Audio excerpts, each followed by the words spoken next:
Hi guys, it's Felicia with Philly and Medicine. We're back again with another video. So today we're going to be talking about imposter syndrome. So I started this conversation on my Instagram page yesterday, okay? So if you're not following me, start following me at Philly and Medicine so you can get into some of this dialogue, okay? So pretty much yesterday I asked two questions. I asked, what do you think imposter syndrome means to you, and where do you think it comes from? And so I wanted to talk about this because I feel like imposter syndrome is a pretty popular concept that's thrown around in medical school. It's applicable to a lot of different situations, law schools, business schools, any other, situation it can be applied to as well. And so I feel like it's something that's thrown around, but there's not that much like conversation on the forefront what exactly it is. It's like once you're in the trenches, people start talking about imposter syndrome, but prior to that, maybe you never heard of it. With a basic definition. So according to good old Wikipedia, imposter syndrome is, and can also be referred to as a fraud syndrome, is a psychological pattern in which one doubts one's accomplishments or has a persistent internalized fear of being exposed as a fraud despite all your accomplishments.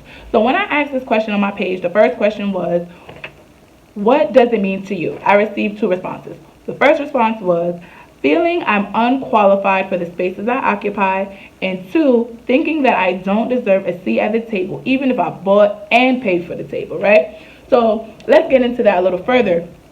So pretty much, imposter syndrome starts creating an idea that you don't deserve to be in this particular space, that you have worked very hard to be there. And if you have gone to any professional school, there are definitely hoops and obstacles that you have to jump to get there. It's your application, it's your exam. So it could be your MCAT, it could be your GMAT, it could be your GRE, whatever the case may be. Maybe sometimes you also had to take a prep course. So you did the work to get there, and yet when you get to your end goal or the end position or where you've desired to be, now you're questioning if I even belong there, because now you're feeling like, oh my gosh, like the pressure might be really high. It's just something that is messing with your thought process, that's making you feel like you are not worthy to be there. In this video is to basically educate you on imposter syndrome and to give you some tools on fighting imposter syndrome, because you deserve to be where you are. You are worthy to be where you are. And so, Philly Tea and Medicine is going to make sure that you always remember that. Okay. Second question that I asked is, where do you think imposter syndrome comes from? So, okay, now we've addressed what it is. We've addressed what does it mean to you? And now let's talk about, where did this all come from? So some responses I received were, it's an unconscious camouflage. Another response was comparison and self-doubt. Thinking those around you did more to get where you are. Another response was not being used to it being in an environment where people are just as smart or smarter than you. Another one, societal pressures and ideologies about successes and accomplishments and what they look like. And the last, constantly comparing myself to others. Now, I don't know about you. I don't know where you are in your journey.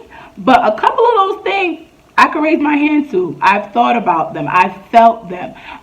One thing I hate to admit that I do sometimes, but if you've been watching me, I've said it before, I compare myself sometimes. It's human nature, you do it, but you have to check yourself. You have to not stay there. And one thing my mom always told me is that comparison is a thief of all joy. So when you start comparing yourself, you don't allow yourself to enjoy your accomplishments. You don't allow yourself to enjoy all the hard work that you've done.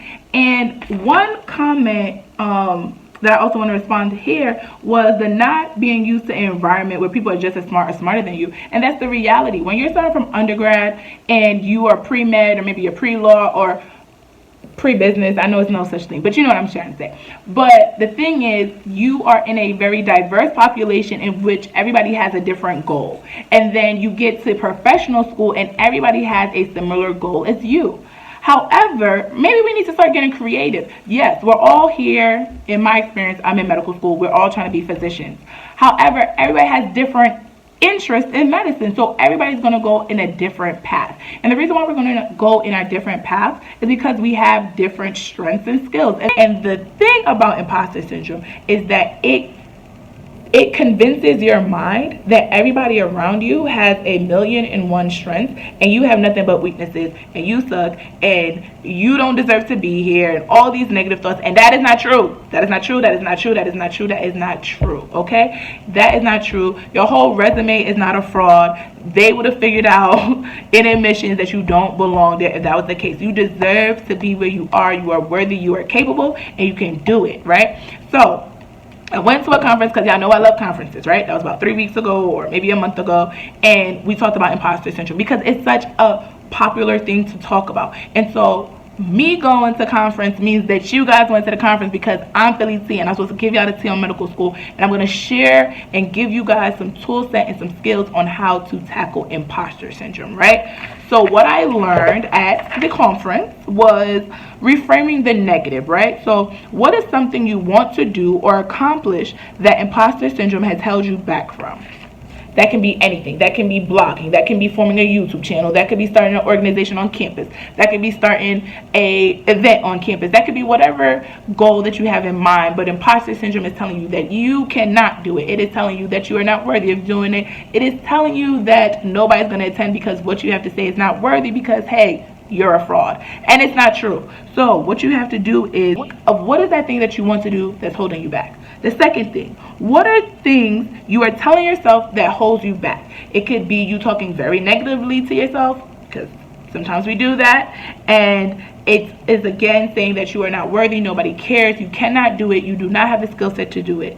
And those are the negative things that you're telling yourself. Then you're going to write down an accurate record of skills, your performance, and accomplishments to disempower the feelings and messages above. Write down what are the things that make you and your skills amazing. So if it's that you want to start a blogging, but you have negative thoughts like nobody wants to listen to me, your positive statement needs to be maybe that you connect easy with people. Reaffirm that you're capable of doing the thing that you want to do, and it will disempower the negative thoughts that you have. Okay, and what is the first steps you will take to accomplish that? So then you start figuring out what are some active things that will let my goal come to fruition. So if you have negative thoughts, maybe you want to start using some positive affirmations over yourself. You want to stop overthinking and just do the thing that you want to do, because if you think about it and think about it and think about it, you're not going to do it because you're too busy thinking about it, right? And be your own true self, because when you are your true self, a lot of things are just going to start being attracted to you because you are being your authentic self.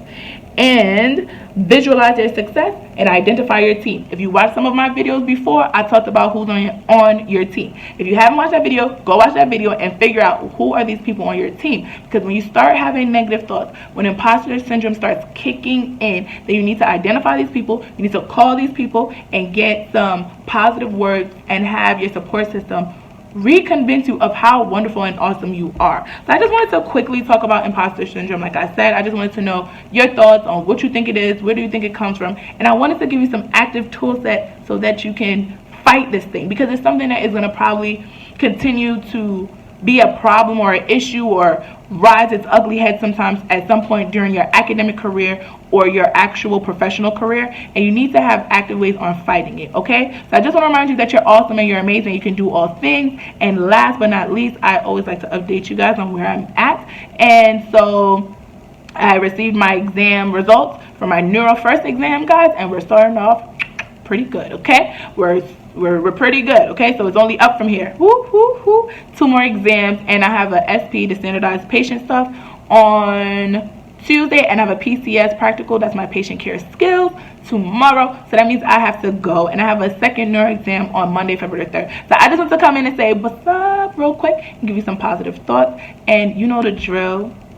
Tell a friend to do what? Subscribe and follow Philly T Medicine. Duh. Okay, make sure you comment below if you like this video. Subscribe, share, and let me know imposter syndrome and how you're doing with all of that. Okay, bye.